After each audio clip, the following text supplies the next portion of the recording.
একটি মিষ্টি পানির ঝর্ণা উঠছে।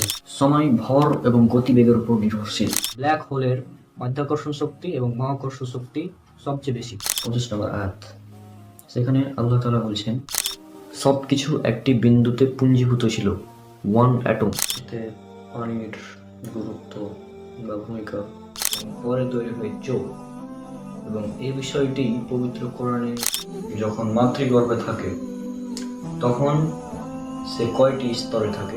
বল যেটা আমরা বলি, গ্র্যাভিটি যেটা আমরা বলি, সেটা আবিষ্কার করেছিলেন স্যার আইজাক নিউটন। লিজার্ড বা রেপটাইল জাতীয় কিছু, এই জাতীয় কিছু প্রাণী।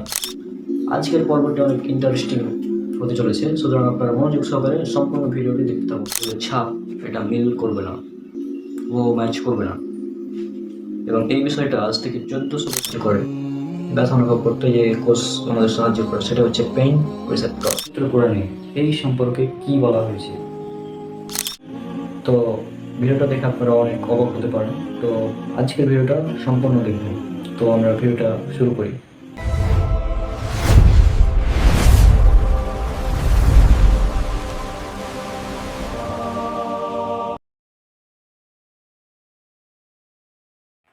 আপনারা যেটা স্ক্রিনে দেখতে পাচ্ছেন, এটা হচ্ছে রোম সাগর এবং আটলান্টিক মহাসাগর রাসায়নিক মিশ্রণ, গুণাবলী এবং মাত্রার দিক থেকে একটি অন্য দিক থেকে সম্পূর্ণ আলাদা। জিব্রাল্টারের দুই সমুদ্র মিলন কেন্দ্রের কাছাকাছি সমুদ্রের তলদেশে গবেষণা চালালেন। এখান থেকে তথ্য পেলেন জিব্রাল্টারের উত্তর তীর আর দক্ষিণ তীর থেকে আশাতীতভাবে একটি মিষ্টি পানির ঝর্ণা উঠছে। এই বড় ঝর্ণাটি উভয় সমুদ্রের মধ্য দিয়ে 45 ডিগ্রি সূক্ষ্ম কোণে দ্রুত গতিতে অগ্রসর হয়ে চিরুনির দাঁতের আকৃতি ধারণ করে, আর এই দাঁতের আকৃতি এর গঠনটি একটি বাঁধের ন্যায় কাজ করে। আর এই ক্রিয়াকলাপের ফলে রোম সাগর ও আটলান্টিক মহাসাগর একটি অপরটির সাথে মিশতে পারে না। আর 1942 সালে শতাধিক ম্যারিন স্টেশন বসিয়ে স্যাটেলাইটের মাধ্যমে পরীক্ষা করেন। পরীক্ষা করার উদ্দেশ্য ছিল ঠিক কোন বিষয়টি এই দুটি স্থলের মিলন কেন্দ্রে বাধা সৃষ্টি হয়ে আছে।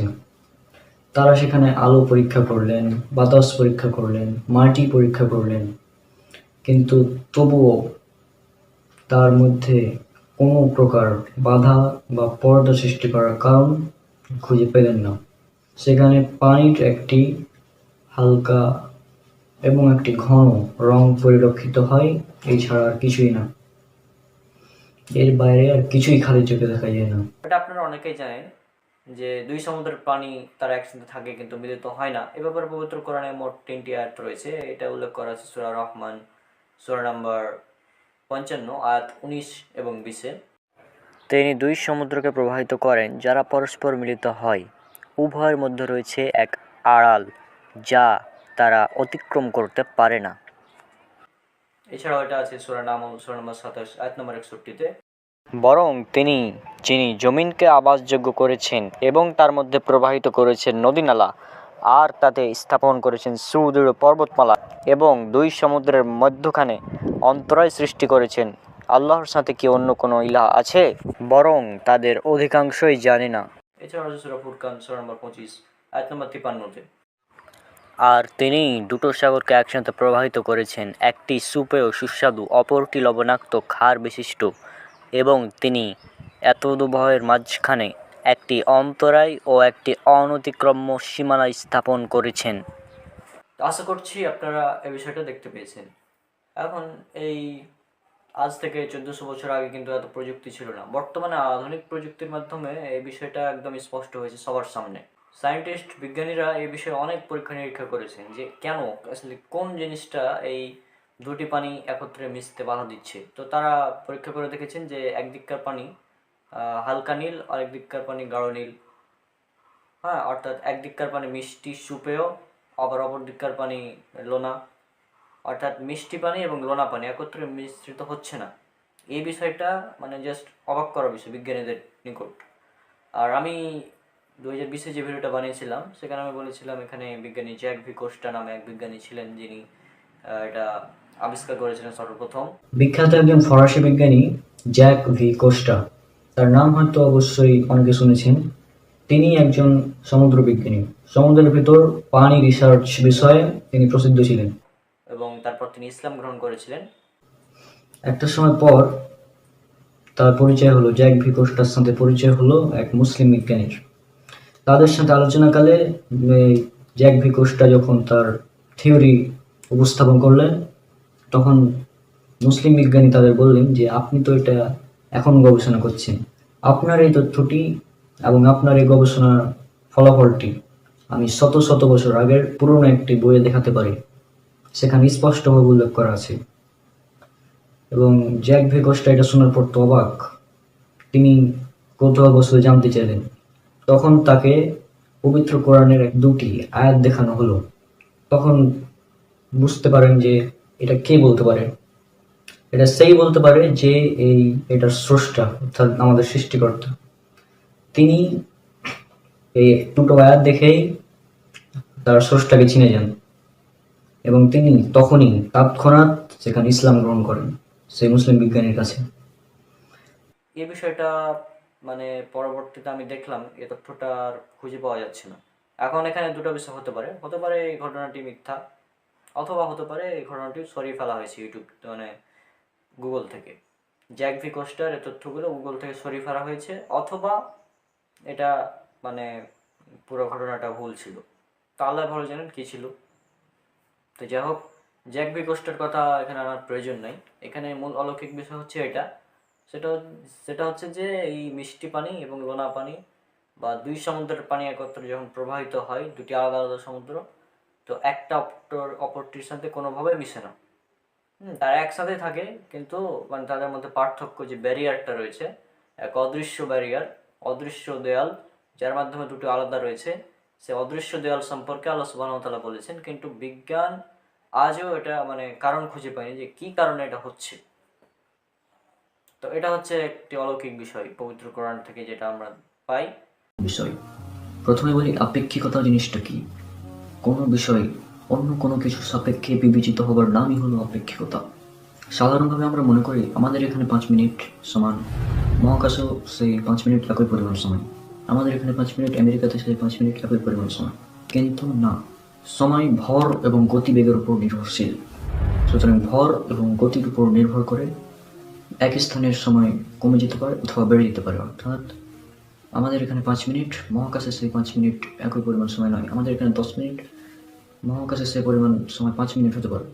বিংশ শতাব্দীর বিখ্যাত বিজ্ঞানী আলবার্ট আইনস্টাইন 1905 সালে তার বিখ্যাত থিওরি অফ রিলেটিভিটির মাধ্যমে এই বিষয়টি ক্লিয়ার করেন যে সময় একটি আপেক্ষিক ধারণা। বিজ্ঞানী আইনস্টাইন তিনি দেখিয়েছেন যে সময় ভর এবং গতিবেগের উপর নির্ভরশীল এবং তা অভিকর্ষ শক্তির উপরও নির্ভরশীল। সুতরাং বর্তমানে এটা প্রমাণিত যে পৃথিবীর সময় এবং মহাকাশের সময় এর ব্যাপারটা একেবারে আলাদা। পৃথিবীর কাছে সময়ের পরিমাণ এবং মহাকাশের সেই সময়ের পরিমাণটা একই নয়। একটি গাণিতিক উদাহরণ দিলে বিষয়টি একদম ক্লিয়ার হয়ে যাবে ইনশাআল্লাহ। এটা হচ্ছে ইন্টার ফিজিক্সের একটা অঙ্ক। এটি আছে পদার্থবিজ্ঞান 3য় পত্রের 8ম অধ্যায়, অর্থাৎ আধুনিক বিজ্ঞানের সূচনা।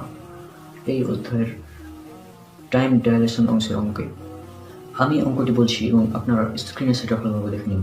একজন মহাশূন্যচারী 25 বছর বয়সে 2.6 × 10⁸ মিটার পার সেকেন্ড বেগে গতিশীল একটি মহাকাশযানে চড়ে ভ্রমণে বের হলেন। 40 বছর পর তিনি ফিরে এলেন। এখন ওই ব্যক্তির বয়স কত হবে? স্বাভাবিকভাবে আমরা বলতে পারি তিনি পৃথিবী থেকে বের হয়েছেন 25 বছর বয়সে এবং মহাকাশে থেকেছেন 40 বছর।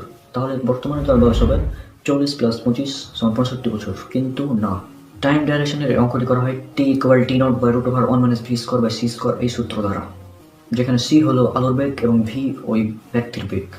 এখন আমরা যখন এই অঙ্কটি করব তখন তার বয়স হবে 45 বছর, অর্থাৎ প্রায় 20 বছর কমে গেল।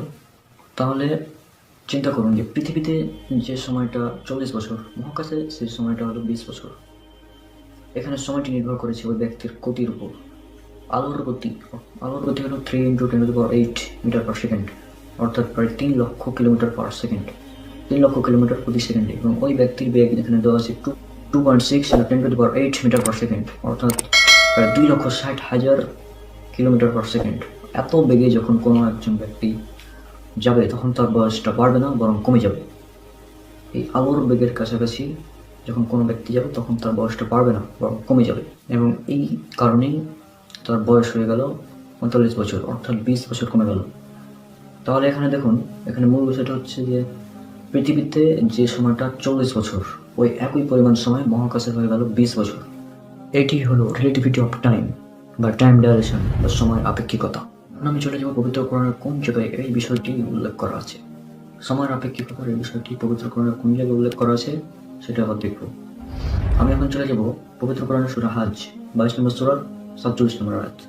أعوذ بالله من الشيطان الرجيم ويستعجلونك بالعذاب ولن يخلف الله وعده وإن يوما عند ربك كألف سنة مما تعدون।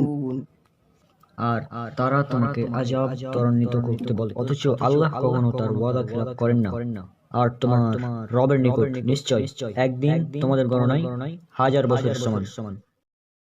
এখানে আল্লাহ বলছেন আল্লাহর কাছে একদিন সমান তোমাদের গণনায় 1000 বছরের সমান। এরকম আর একটি আয়াত রয়েছে 32 নম্বর সূরা সাজদা এর 5 নম্বর আয়াত। يدبر الأمر من السماء إلى الأرض ثم يعرج إليه في يوم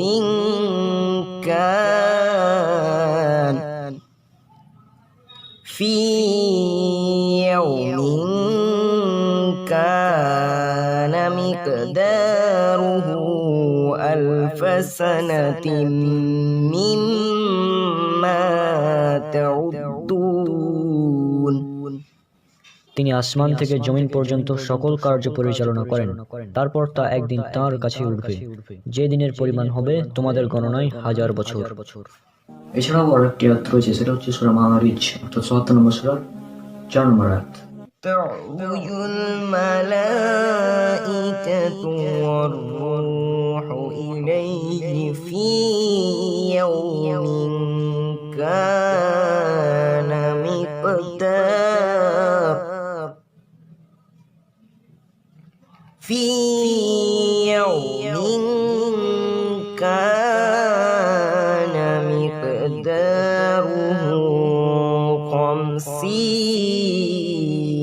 50,000 سنة। ফেরেশতাগণ এবং রূহ এমন একদিনে আল্লাহর নিকট পৌঁছাবে যার পরিমাণ হবে 50,000 বছর। এখন ওই অঙ্কটির দিকে লক্ষ্য করেন, যেখানে ওই ব্যক্তিটি পৃথিবী থেকে বের হলো 25 বছর বয়সে, মহাকাশে থাকলো 40 বছর, পৃথিবীতে ফিরে এসে তার বয়স হলো 45 বছর, যেখানে তার বয়স হওয়ার কথা ছিল 65 বছর, কিন্তু তা না হয়ে তার বয়স হলো 45 বছর, অর্থাৎ 20 বছরের ব্যবধান। অর্থাৎ পৃথিবীতে 40 বছর সমান মহাকাশে 20 বছর। এই বিষয়টি হচ্ছে আল্লাহর কাছে একদিন সমান আমাদের কাছে 1000 বছর অথবা 50,000 বছর, অর্থাৎ সময় পরিবেশ ও পরিস্থিতি অনুসারে পরিবর্তনশীল। এটি হলো সময়ের আপেক্ষিকতা বা টাইম ডাইলেশন বা রিলেটিভিটি অফ টাইম। তাহলে চিন্তা করুন, যে বিষয়টি 1905 সালে বিজ্ঞানী আইনস্টাইনের হাত ধরে প্রমাণিত হলো যে সময় একটি আপেক্ষিক ধারণা, সেই বিষয়টি পবিত্র কোরআনে আজ থেকে প্রায় 1,500 বছর আগে কি বলতে পারেন? এটা তিনিই বলতে পারেন যিনি এই মহাবিশ্বের স্রষ্টা, আল্লাহ তাআলা, মহান রব্বুল আলামিন। তিনি এই কথা বলতে পারেন। অর্থাৎ আল্লাহ তাআলা জানেন সময় একটি আপেক্ষিক বিষয়, তাই তিনি তার পবিত্র কোরআনে সেটি বলে দিয়েছেন। এই জন্যই আল্লাহ পবিত্র কোরআনে বলেন সূরা হামিম সাজদা বা ফুসসিলাত সূরা নম্বর 41 আয়াত নম্বর 53, বিশ্বজগতে এবং তাদের নিজেদের মধ্যে আমি আমার নিদর্শনাবলী দেখাবো, যাতে তাদের কাছে স্পষ্ট হয়ে যায় যে এই কোরআন সত্য। তোমার রবের জন্য এটাই যথেষ্ট নয় কি যে তিনি সকল বিষয়ে সাক্ষী? ইনশাআল্লাহ পবিত্র কোরআন আধুনিক বিজ্ঞান সিরিজ এর আরো অনেক পর্ব আছে। ততক্ষণ পর্যন্ত আল্লাহ তাআলা সবাইকে সুস্থ রাখুন। আসসালামু আলাইকুম ওয়া রাহমাতুল্লাহি ওয়া বারাকাতুহু। أعوذ بالله من الشيطان الرجيم سنريهم آياتنا في الآفاق وفي أنفسهم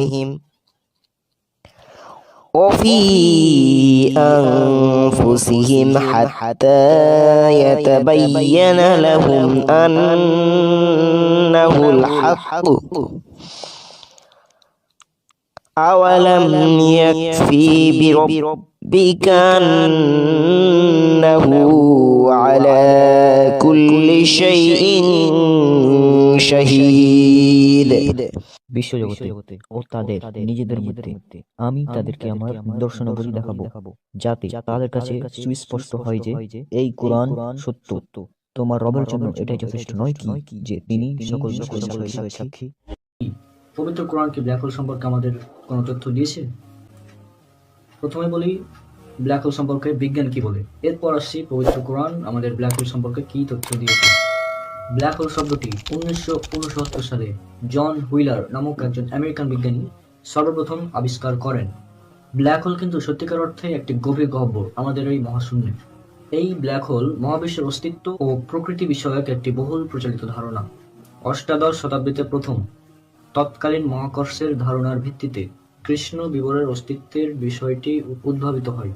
এই ধারণা অনুযায়ী ব্ল্যাক হোল বা কৃষ্ণ গহ্বর মহাবিশ্বের এমন একটি বস্তু যা এত ঘন সন্নিবিষ্ট বা অতি ক্ষুদ্র আয়তনে, এর ভর এত বেশি যে এর মহাকর্ষীয় শক্তি কোনো কিছুকেই নিজের ভেতর থেকে বের হতে দেয় না, এমনকি তড়িৎ চৌম্বকীয় বিকিরণ অর্থাৎ আলোকেও বের হতে দেয় না। প্রকৃতপক্ষে এই স্থানে সাধারণ মহাকর্ষীয় বলের মান এত বেশি হয় যে এটি মহাবিশ্বের অন্য সকল বলকে অতিক্রম করে ফেলে, ফলে এর ভেতর থেকে কোনো কিছুই পালাতে পারে না, এমনকি আলো পর্যন্ত এর ভেতর থেকে বের হতে পারে না।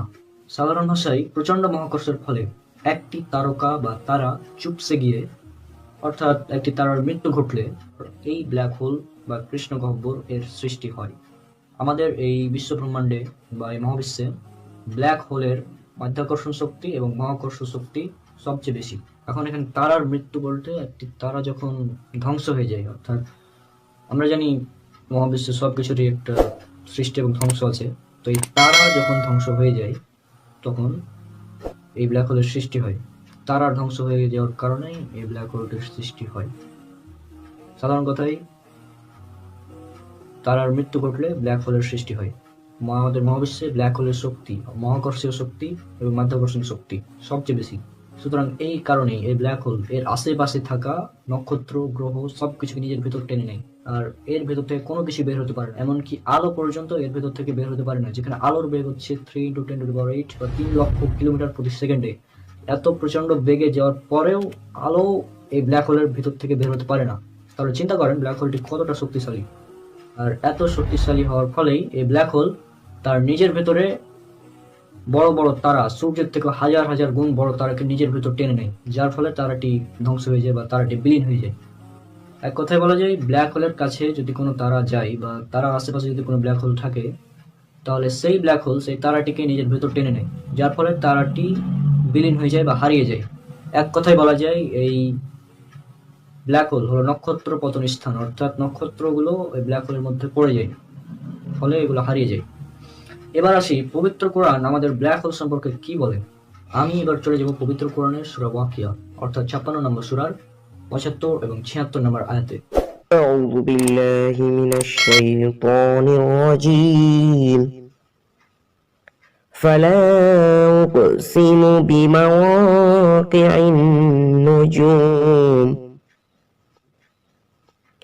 وإنه لقسم لو تعلمون عظيم আর আমি তারকাদের পতনস্থল সমূহের শপথ করছি, নিশ্চয় এটা এক মহাশপথ যদি তোমরা জানতে। এই আয়াত দুটিতে আল্লাহ তাআলা বলছেন, আমি শপথ করছি নক্ষত্রদের পতন স্থান সমূহের, আর নিশ্চয় এটি একটি মহাশপথ যদি তোমরা জানতে। এবার চিন্তা করুন আল্লাহ তাআলা এখানে কোন স্থানের কথা বলছেন, নক্ষত্র সমূহ কোন জায়গায় পতিত হয়, আর নিজেই চিন্তা করুন এটা অবশ্যই ব্ল্যাক হোল। আল্লাহ এখানে ব্ল্যাক হোলকেই নির্দেশ করে বলছেন যে আমি শপথ করছি যে স্থানে নক্ষত্রের, অর্থাৎ নক্ষত্র যে স্থানে পতন হয়, নক্ষত্র যে স্থানে গিয়ে পড়ে, সেই স্থানে শপথ করে আল্লাহ বলছেন পবিত্র কোরআনে। এছাড়াও আরো একটি আয়াত রয়েছে, এটি আছে সূরা তাকবীর অর্থাৎ 81 নম্বর সূরার 15 এবং 16 নম্বর আয়াত। فلا أقسم بالخناس الجوار الكناس আমি প্রত্যাবর্তনকারী তারকাপুঞ্জের শপথ করছি, যা চলমান এবং অদৃশ্য। এই আয়াতে আল্লাহ তাআলা বলছেন আমি শপথ করছি প্রত্যাবর্তনকারী নক্ষত্র সমূহের, যা চলমান এবং অদৃশ্য। তাহলে এবার চিন্তা করুন, আজ থেকে প্রায় 1450 বছর আগে ব্ল্যাক হোল সম্পর্কে এত নিখুঁত তথ্য কে দিতে পারে এই পবিত্র কোরআনে? নিশ্চয় তিনি আল্লাহ। এটা তিনিই দিতে পারেন যিনি এই মহাবিশ্বের স্রষ্টা, যিনি এই ব্ল্যাক হোলের স্রষ্টা, যিনি আমার আপনার সবারই স্রষ্টা, আল্লাহ তাআলা। তিনি এগুলো বলে দিয়েছেন তার পবিত্র কোরআনে, যাতে আমরা সঠিক পথে চলতে পারি। এই জন্য আল্লাহ তাআলা মানুষকে উদ্দেশ্য করে বলেন, এটা আছে সূরা মুহাম্মদ সূরা নম্বর 47 আয়াত নম্বর 24-এ। আল্লাহ তাআলা বলেন, আর তারা কি এই কোরআন নিয়ে অনেক চিন্তা ভাবনা এবং গবেষণা করে না, নাকি তাদের অন্তর তালাবদ্ধ? অর্থাৎ আল্লাহ তাআলা এখানে মানুষকে উদ্দেশ্য করে বলছেন যে তারা কি এখানে কোরআন নিয়ে গবেষণা করে না? যদি তারা কোরআন নিয়ে গবেষণা করতো তাহলে অবশ্যই তারা অনেক কিছু জানতে পারতো এবং চিনতে পারতো নিজের স্রষ্টাকে। তো আশা করি আজকের ভিডিওটি আপনারা বুঝতে পেরেছেন। এখানে ব্ল্যাক হোল সম্পর্কে বলা হচ্ছে পবিত্র কোরআনের এই দুটি আয়াতে, এবং ইনশাআল্লাহ পবিত্র কোরআন আধুনিক বিজ্ঞান সিরিজ এর আরো অনেকগুলো পর্ব আসছে ভবিষ্যতে। তো আল্লাহ সবাইকে সুস্থ রাখুন। আসসালামু আলাইকুম ওয়া রাহমাতুল্লাহি ওয়া বারাকাতুহু। أعوذ بالله من الشيطان الرجيم أفلا يتدبرون القرآن أم على قلوب أقفالها তবে কি তারা কোরআন নিয়ে গভীর চিন্তা ভাবনা করে না, নাকি তাদের অন্তরসমূহে তালা রয়েছে?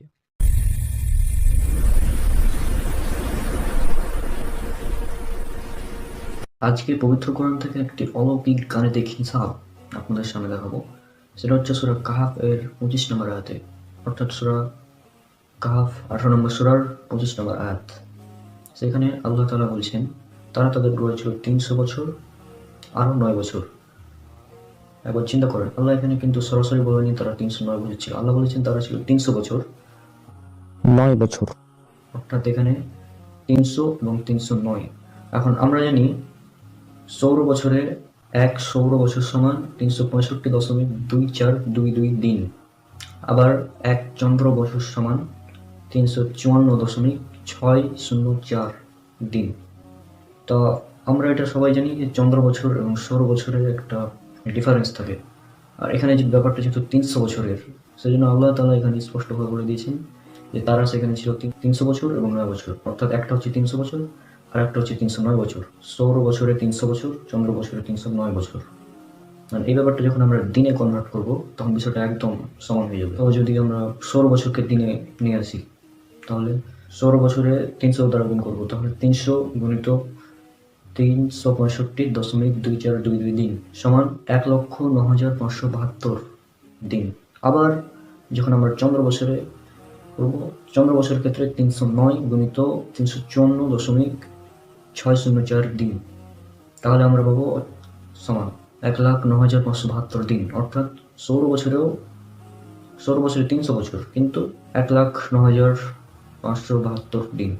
চন্দ্র বছরে 309 বছর, কিন্তু 1,09,572 দিন, অর্থাৎ এখানে সমান। তাহলে আল্লাহ এখানে সরাসরি এই জন্যই বলেননি, কারণ একটা চন্দ্র বছর এবং একটা সৌর বছর, এই বিষয়টা আল্লাহ বোঝানোর জন্যই সেখানে বলেছেন তারা সেখানে ছিল 300 বছর আরো 9 বছর। সরাসরি কিন্তু 309 না বলে তারা সেখানে ছিল 300 বছর, 300 বছর এবং আরো 9 বছর। তাহলে আমাদের হিসাবটা ক্লিয়ার, 300 বছর ও 309 বছর। তাহলে চিন্তা করেন, আজ থেকে 1,500 বছর আগে এত নিখুঁত গাণিতিক প্যাটার্নে একটা গ্রন্থ রচনা কে করতে পারে? এটা তিনিই করেন, তিনি আমাদের স্রষ্টা আল্লাহ তাআলা। আমাদের সবার উচিত ইসলাম সম্পর্কে আরো বেশি বেশি জানা, কোরআনে রিসার্চ করা। পবিত্র কোরআনে এমন হাজার হাজার অলৌকিক তথ্য আছে, ইনশাআল্লাহ আগামী পর্বগুলোতে আমি আলোচনা করব। আসসালামু আলাইকুম ওয়া রাহমাতুল্লাহি ওয়া বারাকাতুহু। আজকের এই এপিসোডে আমরা আলোচনা করব বিগ ব্যাং সম্পর্কে। বিগ ব্যাং কি এবং এই বিগ ব্যাং সম্পর্কে পবিত্র কোরআনে কি বলা হয়েছে। তো প্রথমে বলি বিজ্ঞান বিগ ব্যাং সম্পর্কে কি বলে, তারপর আসছি পবিত্র কোরআনে। বিগ শব্দের অর্থ হচ্ছে মহা বা অনেক বড়। বিগ শব্দের অর্থ হচ্ছে মহা এবং ব্যাং শব্দের অর্থ হচ্ছে বিস্ফোরণ, অর্থাৎ বিগ ব্যাং শব্দের অর্থ হচ্ছে মহাবিস্ফোরণ। বিগ ব্যাং থিওরি শব্দের অর্থ হচ্ছে মহাবিস্ফোরণ তত্ত্ব। এই বিগ ব্যাং থিওরি সম্পর্কে আমরা কম বেশি সবাই জানি, সবাই শুনেছি। আনুমানিক 13.8 বিলিয়ন বছর পূর্বে এই মহাবিশ্বের সকল বস্তু, সকল গ্রহ, নক্ষত্র, তারা, গ্যালাক্সি সবকিছু একটি বিন্দুতে পুঞ্জীভূত ছিল, ওয়ান অ্যাটম, এবং একটি বিস্ফোরণ ঘটল। যেই বিস্ফোরণের মাধ্যমে এগুলো চারিদিকে ছড়িয়ে ছিটিয়ে যেতে শুরু করলো। এটাকেই বলা হয়, এই বিস্ফোরণটিকেই বলা হয় বিগ ব্যাং। অর্থাৎ একটা সময় মহাবিশ্বের সকল কিছু একটা বিন্দুতে পুঞ্জীভূত ছিল, একটা বিন্দুতে পুঞ্জীভূত ছিল, একটা বিন্দুতে, এবং একটা বিস্ফোরণ ঘটলো। বিস্ফোরণের মাধ্যমে সব একদম ছড়িয়ে ছিটিয়ে যেতে শুরু করলো। এটাকেই বলা হয় বিগ ব্যাং থিওরি বা মহাবিস্ফোরণ তত্ত্ব। তার সহজভাবে বলতে গেলে এই মহাবিশ্বে যা কিছু আছে, আকাশ, পৃথিবী, চাঁদ, তারা, গ্রহ, নক্ষত্র, সব কিছু একটা বিন্দুতে পুঞ্জীভূত ছিল এবং একটি বিস্ফোরণ ঘটলো। যেই বিস্ফোরণের মাধ্যমে এগুলো আবার আলাদা হয়ে গেল। এবার দেখি পবিত্র কোরআন। পবিত্র কোরআনে এই সম্পর্কে কি বলা আছে। আমি এবার চলে যাব পবিত্র কোরআনের সূরা আল আম্বিয়া, সূরা নম্বর 21, আয়াত নম্বর 30। সেখানে আল্লাহ তাআলা বলছেন, أعوذ بالله من الشيطان الرجيم بسم الله الرحمن الرحيم أولم ير الذين كفروا أن السماوات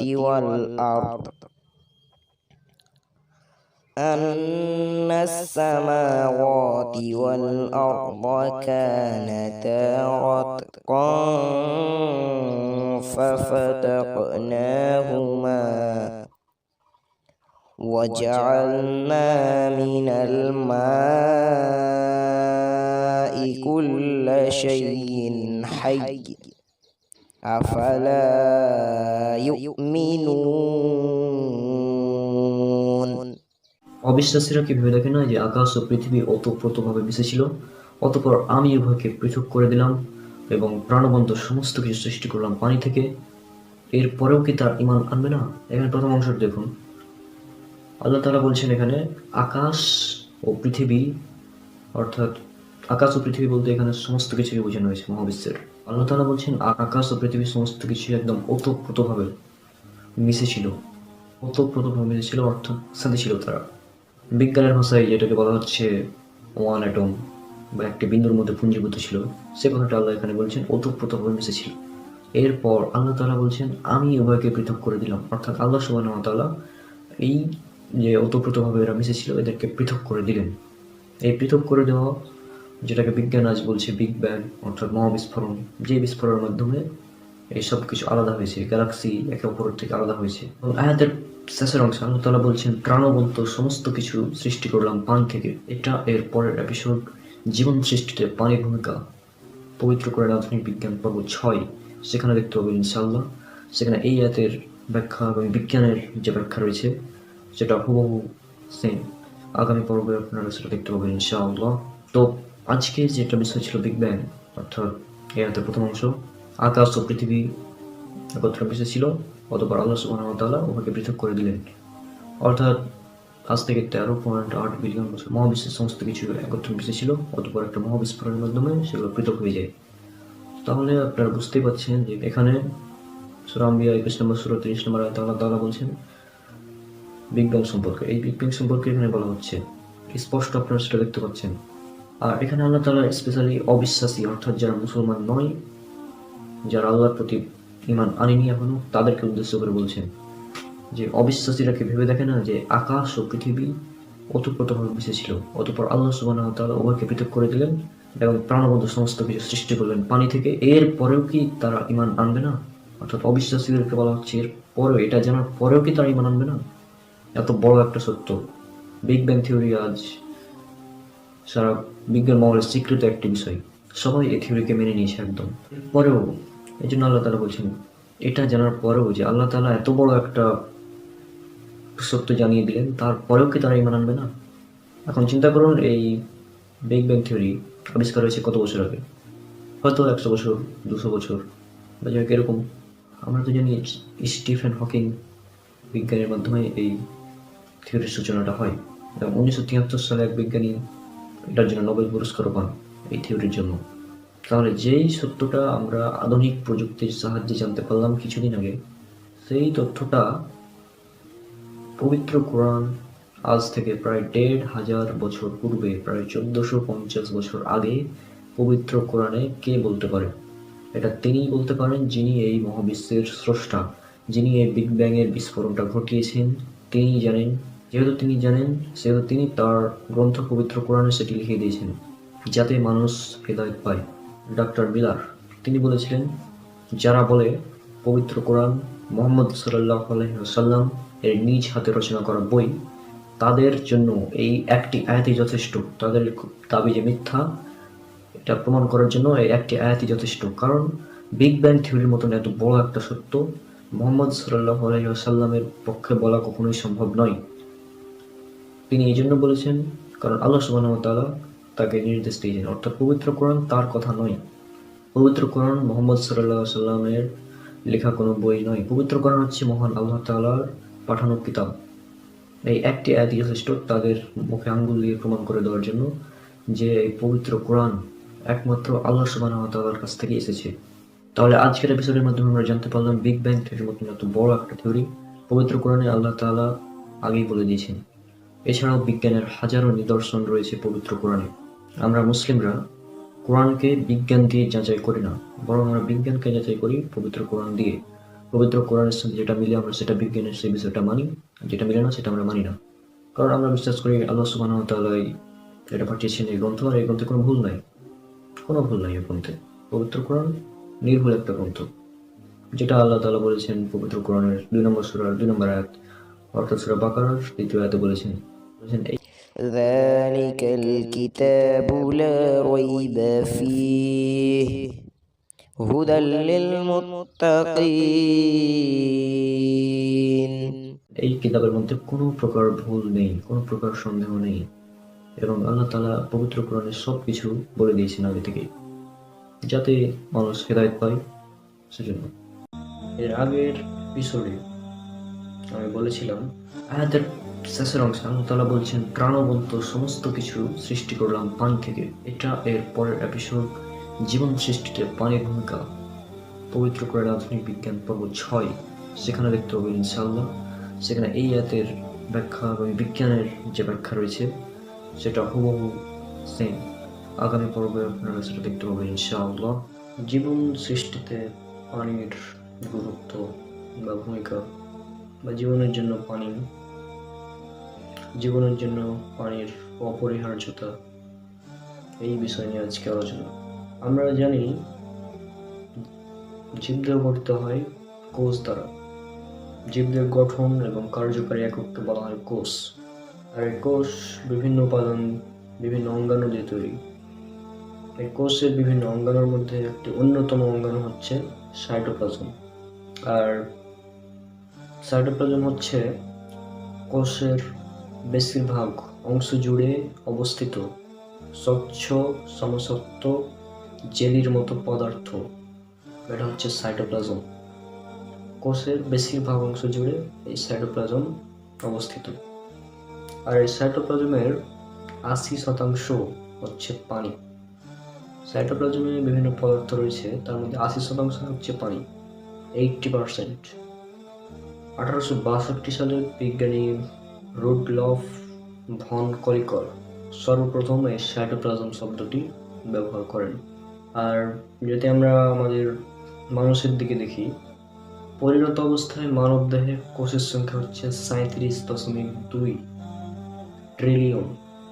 ট্রিলিয়ন, চিন্তা করতে পারেন, 37.2 ট্রিলিয়ন একটা মানুষের কোষের সংখ্যা, অর্থাৎ 37.2 ট্রিলিয়ন কোষ দ্বারা একটি মানুষ তৈরি হয়। প্রতিটি কোষেই রয়েছে সাইটোপ্লাজম, আর সাইটোপ্লাজমের 80% হচ্ছে পানি। এছাড়া আমরা ছোটবেলা থেকে শুনে আসি পানির অপর নাম জীবন, ইত্যাদি বিভিন্ন কথা। মূলত আজকের আধুনিক বিজ্ঞান আমাদের বলছে পানি ছাড়া জীবন কল্পনা করা অসম্ভব, অর্থাৎ যেখানে পানি নাই সেখানে জীবন থাকার সম্ভাবনাও নাই, এটা আজকের বিজ্ঞান আমাদের বলছে। আর গত পর্বে যেটা বলেছিলাম, আল্লাহ তাআলার পবিত্র কোরআনের সেই আয়াত, সূরা আম্বিয়া 21 নম্বর সূরা আয়াত নম্বর 30, সেখানে আল্লাহ তাআলা বলেছেন, অবিশ্বাসীরা কি ভেবে দেখে না আকাশমণ্ডলী এবং পৃথিবী ওতপ্রোতভাবে মিশেছিল, অথবা আমি উভয়কে পৃথক করে দিলাম এবং প্রাণবন্ত সমস্ত কিছু সৃষ্টি করলাম পানি থেকে, এরপরেও কি তারা ঈমান আনবে না? এই যে এরপরেও কি তারা ঈমান আনবে না? আল্লাহ তাআলা বলছেন তিনি প্রাণবন্ত সমস্ত কিছু সৃষ্টি করেছেন পানি থেকে। আজকের বিজ্ঞান আমাদের বলছে পানি ছাড়া জীবন অসম্ভব, হতেই পারে না। তাহলে এর পরেও কি বলবেন পবিত্র কোরআন আল্লাহ তাআলার বাণী নয়, বিগ ব্যাং থিওরির মতো প্রতিষ্ঠিত একটি থিওরি, সেটাও পবিত্র কোরআনে আল্লাহ আগে থেকেই বলে দিয়েছেন। এখানে একটা বিষয় লক্ষণীয়, অনেকে হয়তো মনে করছে যে আমরা হয়তো কোরআনকে বিজ্ঞান দ্বারা টেস্ট করছি। না, আমরা নাস্তিক এবং অমুসলিমদের কাছে তুলে ধরছি যে দেখো তোমরা যে বিজ্ঞানকে বলছো সত্য, সেই বিজ্ঞানের মূল মন্ত্র হলো পবিত্র কোরআন। পবিত্র কোরআনই হচ্ছে বিজ্ঞানের, বর্তমান আধুনিক বিজ্ঞানের মূল মন্ত্র। বর্তমান আধুনিক বিজ্ঞান অনেক কষ্ট গবেষণা করে যা প্রমাণ করছে, যে আমাদের সামনে নিয়ে আসছে, আল্লাহ তাআলা পবিত্র কোরআনে সেটা অনেক আগে থেকেই বলে রেখেছেন। এমন অনেক বিষয় আছে, ইনশাল্লাহ পরবর্তী এপিসোডগুলোতে এই নিয়ে আলোচনা করা হবে। মেডিকেল সায়েন্স অনুযায়ী আমরা জানি মাতৃগর্ভে একজন শিশুর প্রথমে তার কান তৈরি হয় এবং পরে তৈরি হয় চোখ, এবং এই বিষয়টি পবিত্র কোরআনে উল্লেখ করা হয়েছে। আমি রেফারেন্সগুলো বলছি যেখানে উল্লেখ করা হয়েছে। প্রথমে উল্লেখ আছে সূরা মুমিনুন সূরা নম্বর 23 আয়াত নম্বর 78, আরও উল্লেখ আছে সূরা মুলক সূরা নম্বর 67 আয়াত নম্বর 23, এছাড়া উল্লেখ আছে সূরা নাহল সূরা নম্বর 16 আয়াত নম্বর 78, আরও উল্লেখ আছে সূরা সাজদা সূরা নম্বর 32 আয়াত নম্বর 9, আরও উল্লেখ আছে সূরা আনাম সূরা নম্বর 6 আয়াত নম্বর 46, এছাড়া আছে সূরা দাহর বা সূরা ইনসান সূরা নম্বর 76 আয়াত নম্বর 2, উল্লেখ করা আছে সূরা বনি ইসরাইল বা সূরা ইসরা সূরা নম্বর 17 আয়াত নম্বর 36, আরও উল্লেখ আছে সূরা ফুসিলাত বা হামিম সাজদা সূরা নম্বর 41 আয়াত নম্বর 20, উল্লেখ করা আছে সূরা হাজ সূরা নম্বর 22 আয়াত নম্বর 46, আরও উল্লেখ আছে সূরা আহকাফ সূরা নম্বর 46 আয়াত নম্বর 26। এই আয়াতগুলোতে যে উল্লেখ করা আছে প্রায় সব কথা একই রকম, এবং আপনারা সেটা স্ক্রিনে দেখে নিন, আমি পড়ে শোনাচ্ছি। আয়াতগুলোতে যে সব শব্দ ব্যবহার করা হয়েছে সেগুলো হচ্ছে আল্লাহ তাআলা সৃষ্টি করেছেন কান, চোখ, অথবা উল্লেখ করা আছে আল্লাহ তাআলা তোমাদেরকে দিয়েছেন শ্রবণ শক্তি এবং দৃষ্টি শক্তি। ক্লিয়ার? তাহলে এবার আয়াতগুলো পড়ে শোনাচ্ছি, দুটো আয়াত পড়ে শোনাচ্ছি। এবং আল্লাহ তোমাদেরকে নির্গত করেছেন মাতৃগর্ভ থেকে এমন অবস্থায় যে তোমরা কিছুই জানতে না। তিনি তোমাদের দিয়েছেন শ্রবণ শক্তি, তিনি তোমাদের দিয়েছেন শ্রবণ শক্তি, দৃষ্টি শক্তি ও হৃদয়, যাতে তোমরা কৃতজ্ঞতা প্রকাশ করতে পারো। আর তিনি তোমাদের জন্য কান, চোখ ও অন্তরসমূহ সৃষ্টি করেছেন। এখানে একটা বিষয় লক্ষণীয়, আল্লাহ তাআলা যেখানেই বলেছেন যে তিনি সৃষ্টি করেছেন, সেখানে তিনি বলেছেন কান, চোখ এবং অন্তর, অর্থাৎ আগে কান, তারপরে চোখ, তারপরে অন্তর। আপনি যদি কোনো সাধারণ মানুষকে জিজ্ঞাসা করেন তাহলে সে আপনাকে বলবে মায়ের পেটে তার প্রথমে চোখ তৈরি হয়, তারপরে কান। এটা সাধারণ মানুষ বলবে আপনাকে, কিন্তু মেডিকেল সায়েন্স, বর্তমান আধুনিক বিজ্ঞান অনুযায়ী আমরা জানি মাতৃগর্ভে একজন শিশুর প্রথমে কান তৈরি হয় এবং তারপরে তৈরি হয় চোখ। আর এই বিষয়টি আল্লাহ পবিত্র কোরআনে বহু জায়গায় উল্লেখ করে দিয়েছেন। তিনি বলে দিয়েছেন তিনি সৃষ্টি করেছেন কান চোখ, কান চোখ, যেখানে দেখবেন আগে কান পরে চোখ। যেসব আয়াতগুলোতে আল্লাহ তাআলা অঙ্গের কাজের কথা উল্লেখ করেছেন, অর্থাৎ অঙ্গ সমূহের কাজ, সেখানে তিনি আগে চোখ পরে কান। যেমন এটা বলে গেছে সূরা আরাফ, সূরা নম্বর 7 আয়াত নম্বর 179 উল্লেখ করা আছে। আর অবশ্যই আমি সৃষ্টি করেছি জাহান্নামের জন্য বহু জিন ও মানুষকে। তাদের রয়েছে অন্তর, তা দ্বারা তা বুঝে না, তাদের রয়েছে চোখ, তা দ্বারা তারা দেখে না, এবং তাদের রয়েছে কান, তা দ্বারা তারা শুনে না। তারা চতুষ্পদ জন্তুর মতো, বরং তারা অধিক পথভ্রষ্ট, তারাই হচ্ছে গাফেল। এই আয়াতে আল্লাহ তাআলা অঙ্গের কাজের কথা বলছেন, এই অঙ্গগুলোর কাজ। আর যেখানে আল্লাহ তাআলা বলছেন অঙ্গ সৃষ্টি, সেখানে আল্লাহ আগে বলেছেন কান, তারপরে চোখ। একটা বিষয় ক্লিয়ার, আল্লাহ তাআলা যেখানে বলেছেন অঙ্গের সৃষ্টির কথা, সেখানে বলেছেন কান, চোখ, শ্রবণ শক্তি, দৃষ্টিশক্তি। এবং যেখানে বলেছেন অঙ্গের কাজ, সেখানে তিনি আগে বলেছেন তাদের আছে চোখ, তারপরে কান। অঙ্গের কাজের কথা যদি আসে, তাহলে আমরা জানি চোখের কাজ কি। চোখের কাজ হচ্ছে দেখা এবং কানের কাজ হচ্ছে শোনা। আমরা জানি আলোর বেগ হচ্ছে 3 লক্ষ কিলোমিটার পার সেকেন্ড এবং শব্দের বেগ তুলনামূলকভাবে কম, বিভিন্ন মাধ্যমে বিভিন্ন রকম। তো বিষয়টি হচ্ছে যে শব্দের বেগের তুলনায় আলোর বেগ বেশি, সুতরাং আপনি কোনো শব্দ শোনার চেয়ে আগে দেখতে পাবেন, অর্থাৎ চোখের কাজটা হচ্ছে আগে। সেই জন্য আল্লাহ তাআলা এখানে বলছেন আগে চোখের কথা। যেখানে আল্লাহ তাআলা অঙ্গের কাজের কথা বলছেন, সেখানে বলছেন আগে চোখ। আর যেখানে আল্লাহ তাআলা বলছেন অঙ্গ সৃষ্টির কথা, আল্লাহ তাআলা যেখানে বলছেন আমি সৃষ্টি করেছি, সেখানে বলছেন আগে কান, তারপরে চোখ। তাহলে চিন্তা করুন, আজ থেকে 1500 বছর আগে কেউ কি এটা জানতো যে আলোর বেগ শব্দের বেগের তুলনায় বেশি, অর্থাৎ আগে দেখা যায় তারপর শোনা যায়? কেউ কি জানতো এটা যে মাতৃগর্ভে আগে তৈরি হয় কান, তারপর চোখ? এটা আজ থেকে 1500 বছর আগে কেউ জানতো না। পবিত্র কোরআন আল্লাহ সুবহানাহু ওয়া তাআলার বাণী, এই জন্যই এটা সম্ভব হয়েছে। আল্লাহ তাআলা তার পবিত্র গ্রন্থে মানুষকে জানানোর উদ্দেশ্যে বলে দিয়েছেন। এবং আল্লাহ তাআলা বলেছেন নিশ্চয় বিশ্বাসীদের জন্য নিদর্শন রয়েছে পৃথিবীতে এবং তোমাদের নিজেদের মধ্যে। এটা উল্লেখ করে সূরা জারিয়াত 51 নম্বর সূরার 20 এবং 21 নম্বর আয়াতে। পবিত্র কোরআনে এমন আরো অনেক অলৌকিক বিষয় উল্লেখ করা আছে। ইনশাআল্লাহ আগামী পর্বগুলোতে সেগুলো নিয়ে হাজির হব। আধুনিক বিজ্ঞানের একটি অত্যন্ত চমৎকার বিষয় নিয়ে আলোচনা করব। সেটা হচ্ছে একটি শিশু যখন মাতৃগর্ভে থাকে তখন সে কয়টি স্তরে থাকে, অর্থাৎ এটি ভ্রূণতত্ত্ব বিজ্ঞানের একটি বিষয়। সেটা হচ্ছে একটি শিশু যখন তার মাতৃগর্ভে থাকে তখন সে কয়টি স্তরে থাকে। এ সম্পর্কে আমরা আগে জানব আমাদের আধুনিক বিজ্ঞান কি বলে। বর্তমান আধুনিক বিজ্ঞান আমাদের বলছে একটি শিশু যখন মাতৃগর্ভে থাকে তখন সে 3টি স্তরে থাকে। এই 3টি স্তরের প্রথমটি হচ্ছে মাতৃগর্ভের সম্মুখ দেয়াল, এরপর হচ্ছে জরায়ুর দেয়াল এবং এরপর হচ্ছে গর্ভফুলের অভ্যন্তরীণ অতি পাতলা পর্দা।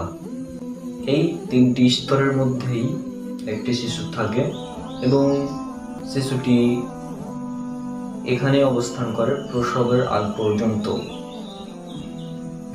তাহলে আমরা বুঝলাম একটি শিশু যখন মাতৃগর্ভে থাকে তখন এই 3টি স্তরের মধ্যে অবস্থান করে। অর্থাৎ একটি শিশু যখন তার মায়ের পেটে থাকে তখন এই 3টি স্তর বা এই 3টি পর্দা তাকে প্রোটেক্ট করে। আচ্ছা, এবার দেখি আমাদের পবিত্র কোরআনে আল্লাহ তাআলা এ সম্পর্কে কি বলছেন। আল্লাহ সুবহানাহু ওয়া তাআলা পবিত্র কোরআনে বলছেন, এটা উল্লেখ করা হয়েছে সূরা জুমার সূরা নম্বর 39 আয়াত নম্বর 6। এখানে আল্লাহ তাআলা স্পষ্টভাবে বলছেন, তিনি তোমাদেরকে তোমাদের মায়ের পেটে 3 স্তরের অন্ধকারের মাঝে ধাপে ধাপে সৃষ্টি করেন। ত্রিবিধ অন্ধকারে বা 3 স্তরের অন্ধকারের মাঝে ধাপে ধাপে সৃষ্টি করেন। এটা আল্লাহ সুবহানাহু ওয়া তাআলা আমাদের স্পষ্টভাবে বলছেন। তাহলে আমরা যেটা দেখতে পেলাম, পবিত্র কোরআন এবং আধুনিক বিজ্ঞান এখানে সেম। অর্থাৎ আল্লাহ সুবহানাহু ওয়া তাআলা যে বিষয়টা আজ থেকে 1400 থেকে 1500 বছর আগে বলে দিয়েছেন, সেই বিষয়টা আধুনিক এমব্রায়োলজি বা ভ্রূণতত্ত্ববিদ্যা আজকে আমাদের জানাচ্ছে যে একটি শিশু যখন মায়ের পেটে থাকে তখন এই 3টি স্তরে সে থাকে। এখন এরপরে যদি কেউ বলে পবিত্র কোরআন আল্লাহ সুবহানাহু ওয়া তাআলার বাণী নয়, এটা মুহাম্মদ সাল্লাল্লাহু আলাইহি সাল্লাম নিজে বানিয়ে লিখেছেন, তাহলে এটা হাস্যকর ছাড়া কিছুই হবে না। কারণ দেখুন, এই এমন একটি বিষয় যে সময়ে কোনো মানুষের পক্ষে জানা সম্ভব ছিল না। আজকে আধুনিক বিজ্ঞান আমাদের এটা জানাচ্ছে, সেজন্য আমরা জানতে পারছি। আর এই সম্পর্কে পবিত্র কোরআনে আল্লাহ সুবহানাহু ওয়া তাআলা আগেই বলে দিয়েছেন, দিস ইজ মিরাকেল। ভিডিওটি যদি ভালো লেগে থাকে তাহলে অবশ্যই একটি লাইক দিবেন এবং শেয়ার করবেন আপনাদের বন্ধুদের সাথে এবং চ্যানেলকে সাবস্ক্রাইব করে সাথে থাকবেন। আর আমার সবগুলো ভিডিও কপিরাইট ফ্রি, আপনারা চাইলে নিজেদের চ্যানেলে আপলোড করতে পারেন, কোনো নাস্তিক মুসলিমদেরকে দিতে পারেন যাতে তারা এই বিষয়টা জানতে পারে যে ইসলামই একমাত্র সত্য ধর্ম। পবিত্র কোরআনই হলো আল্লাহ সুবহানাহু ওয়া তাআলার বাণী, বর্তমানে একদম নির্ভুল একটি কিতাব। এটি আল্লাহ সুবহানাহু ওয়া তাআলার পক্ষ থেকে এসেছে। এটা যদি সে নাস্তিক বা মুসলিম বুঝতে পারে এবং আল্লাহ যদি তাকে হেদায়েত দেয়, ইনশাআল্লাহ তারা ইসলাম গ্রহণ করবে। আজকের ভিডিও পর্যন্তই, দেখা হচ্ছে ইনশাআল্লাহ পরের কোনো এপিসোডে। আর পবিত্র কোরআনে আধুনিক বিজ্ঞান সিরিজের আর অনেকগুলো পর্ব আসছে, আপনার চ্যানেলকে সাবস্ক্রাইব করে রাখুন। ইনশাআল্লাহ পরবর্তীতে ভিডিও আসলে দেখতে পাবেন। আজকে আলোচনা করব গ্র্যাভিটি বা মহাকর্ষ বল বা অভিকর্ষ শক্তি সম্পর্কে।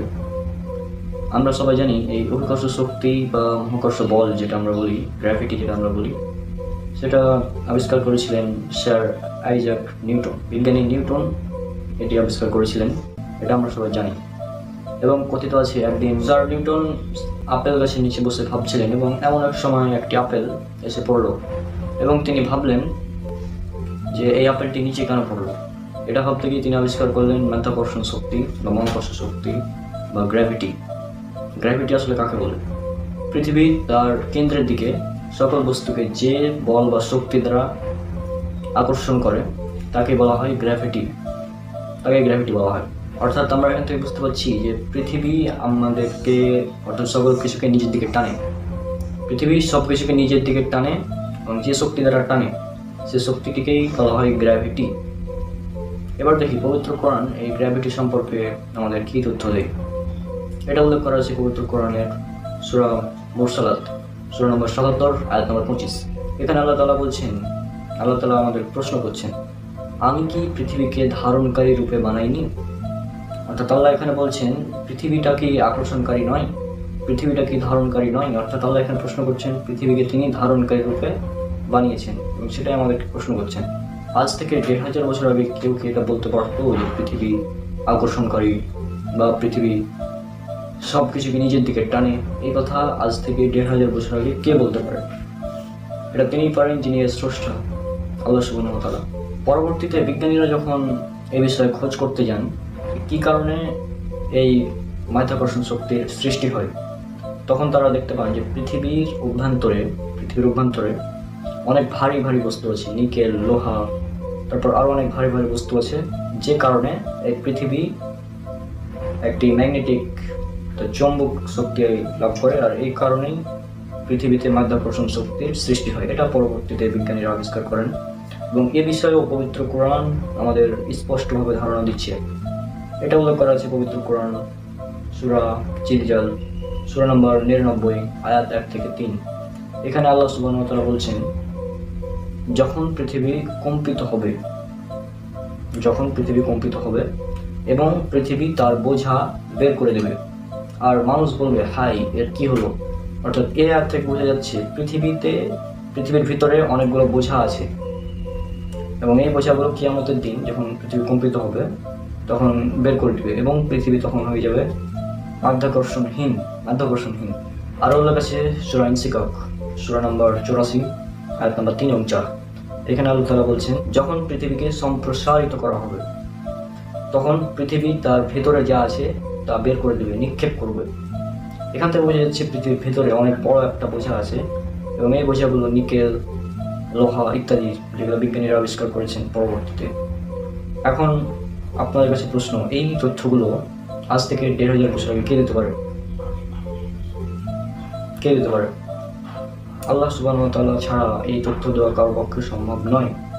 কারণ পবিত্র কোরআন নাজিল হয়েছে এমন এক সময় যখন বিজ্ঞানের মানুষ কিছুই জানতো না। এমন সময় পবিত্র কোরআন নাজিল করা হয়েছিল। আল্লাহ যেহেতু আমাদের সৃষ্টিকর্তা, এই মহাবিশ্বের সমস্ত কিছু সৃষ্টিকর্তা, সুতরাং তিনি জানেন বিষয়গুলো, আর এই কারণেই আল্লাহ তাআলা আমাদেরকে জানিয়ে দিয়েছেন তার পবিত্র কোরআনের মাধ্যমে। তাহলে এই মাধ্যাকর্ষণ শক্তি এখন থেকে 1 লাখ বছর আগে ছিল, 1500 বছর আগে ছিল, এখনো আছে এবং কিয়ামতের আগ পর্যন্ত থাকবে। তাহলে এই মাধ্যাকর্ষণ শক্তি সম্পর্কে তখন কেউ জানতো না।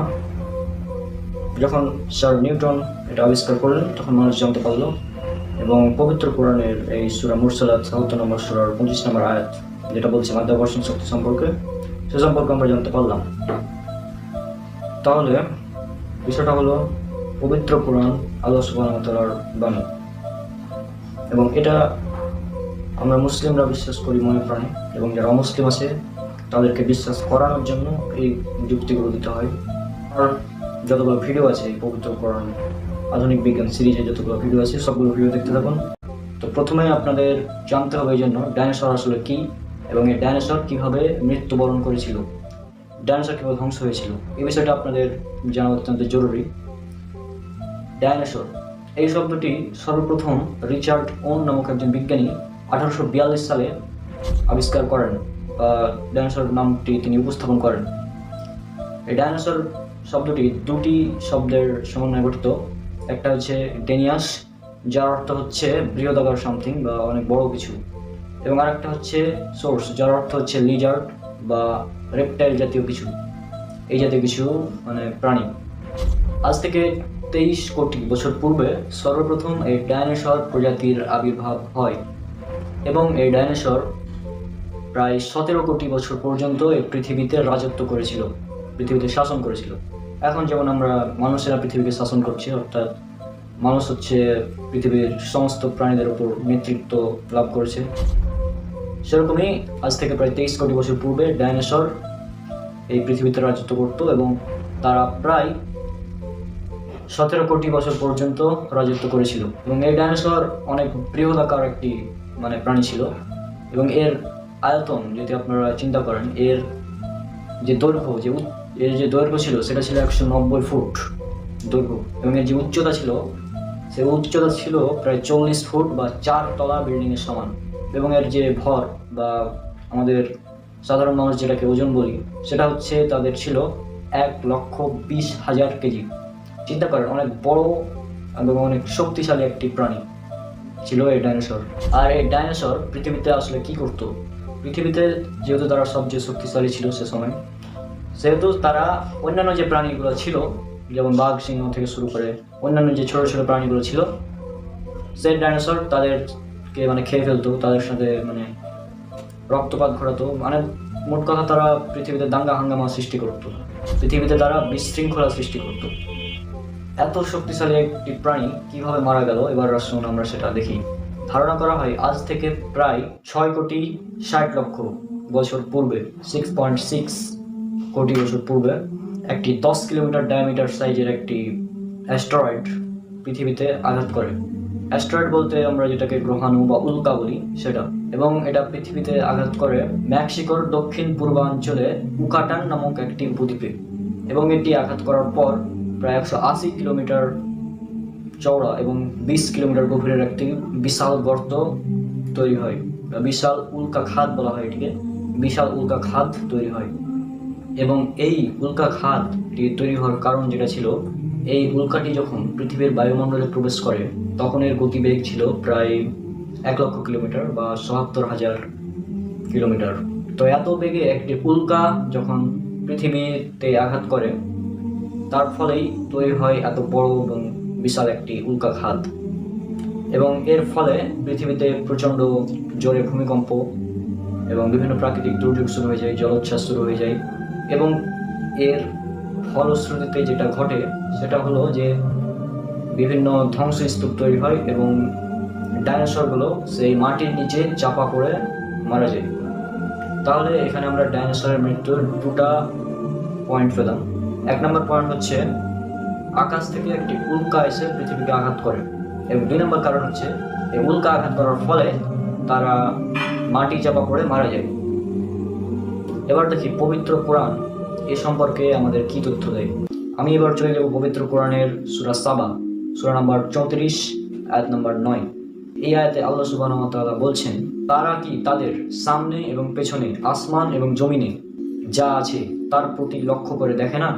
যদি আমি ইচ্ছা করি তাহলে তাদেরকে সহ ভূমিকে ধসিয়ে দেব, অথবা আসমান থেকে এক খণ্ড তাদের উপর নিক্ষেপ করব। অবশ্যই এতে রয়েছে আল্লাহ ভীরু প্রত্যেক ব্যক্তির, প্রত্যেক বান্দার জন্য নিদর্শন। এ আয়াতে লক্ষ্য করুন, আল্লাহ তাআলা এখানে বলছেন, আল্লাহ তাআলা আমাদের লক্ষ্য করতে বলছেন।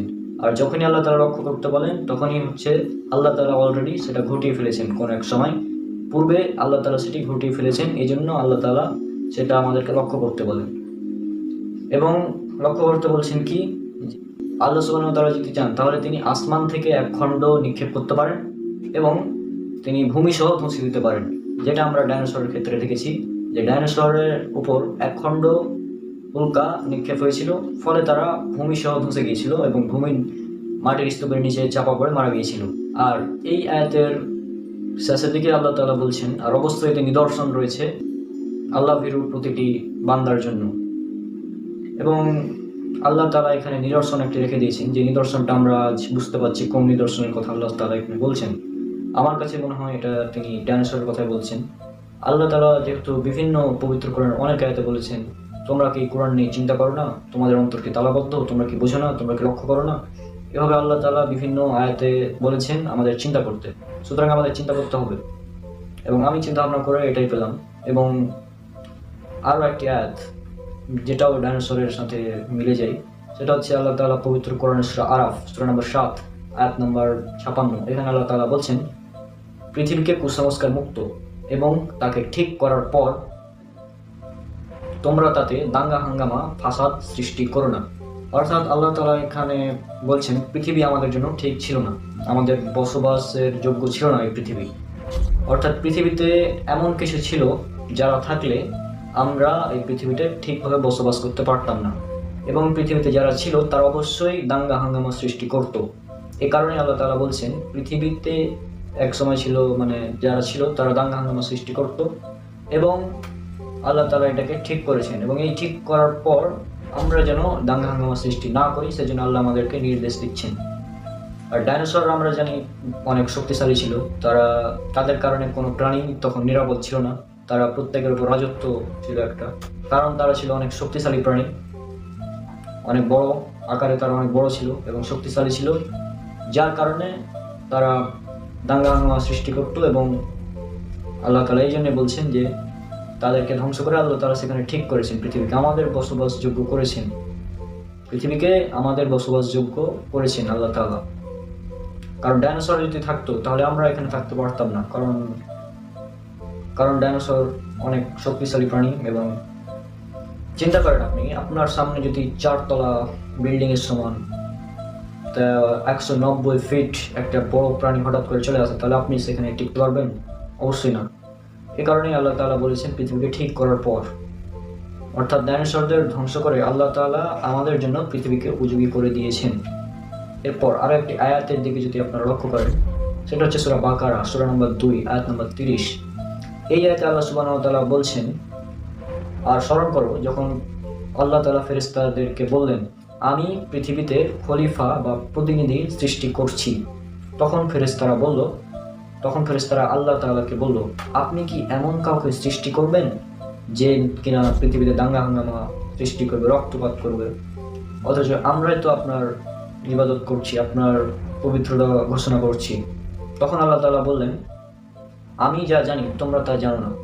অর্থাৎ এই আয়াতে ফেরেশতারা বলছেন যে আল্লাহ এমন কাউকে সৃষ্টি করতে যাচ্ছেন যে যারা পৃথিবীতে দাঙ্গা হাঙ্গামা সৃষ্টি করবে। কারণ ফেরেশতারা দেখেছিলেন পৃথিবীতে আল্লাহ যাকেই রাজত্ব দান করেছিলেন তারাই দাঙ্গা হাঙ্গামা সৃষ্টি করেছিল। যেমন আল্লাহ তাআলা জিনদেরকে পৃথিবীতে রাজত্ব দান করেছিলেন, কারণ এই জন্যই পৃথিবীতে দাঙ্গা হাঙ্গামা এই জিনেরাও সৃষ্টি করেছিল। এরপর 17 কোটি বছর পর্যন্ত এই ডাইনোসর এরাও দাঙ্গা হাঙ্গামা সৃষ্টি করেছিল, রক্তপাত করেছিল।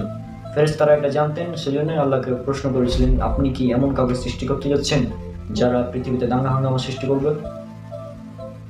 এই আয়াতটি অ্যাকচুয়ালি জিনদের উদ্দেশ্যে নাজিল করা হয়েছিল, কিন্তু পবিত্র কোরআনের একটি আয়াত বিভিন্ন প্রেক্ষাপটে নাজিল হয়, একটি আয়াত অনেকগুলো প্রেক্ষাপটে নাজিল হয়।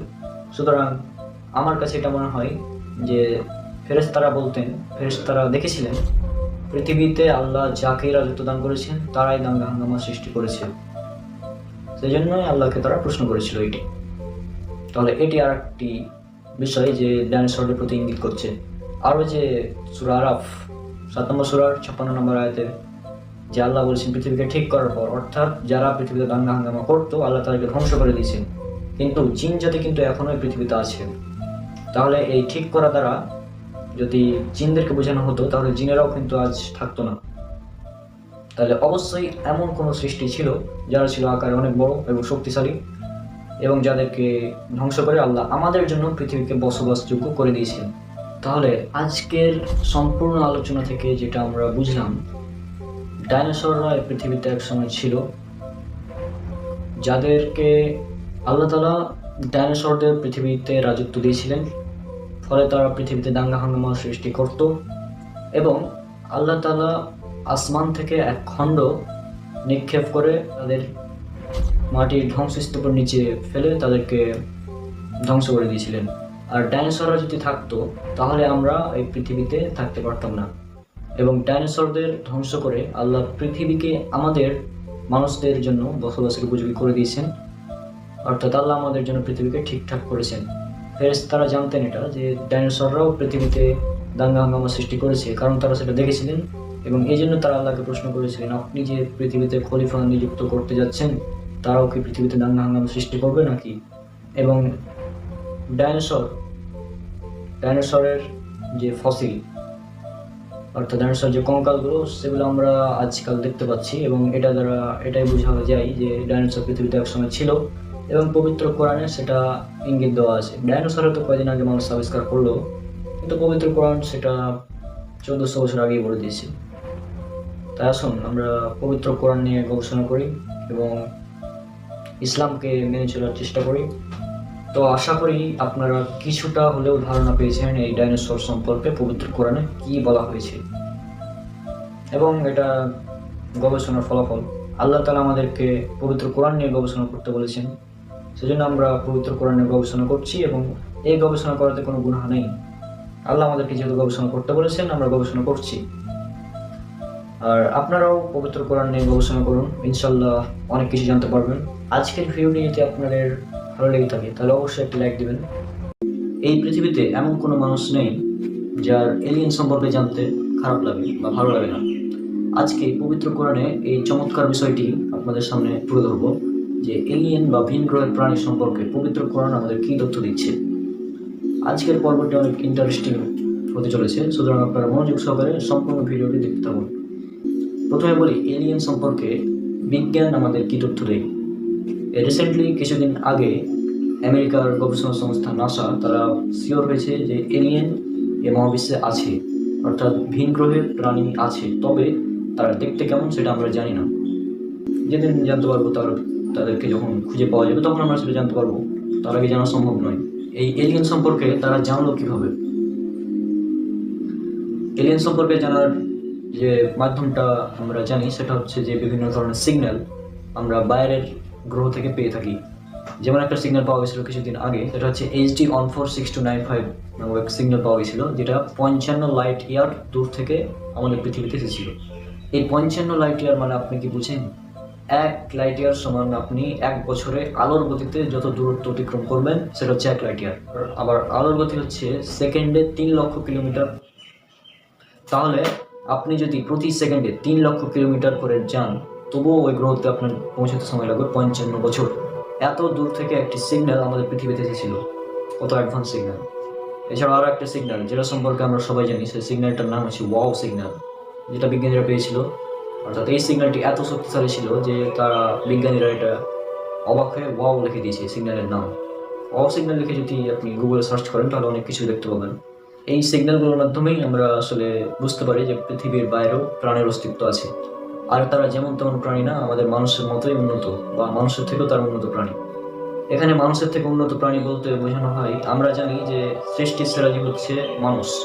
এখন মানুষের চাইতে উন্নত বলতে যেটা বোঝানো হচ্ছে সেটা হচ্ছে তারা আমাদের চাইতে হয়তো টেকনোলজিতে উন্নত, কিন্তু তারা সৃষ্টির সেরা জীব নয়।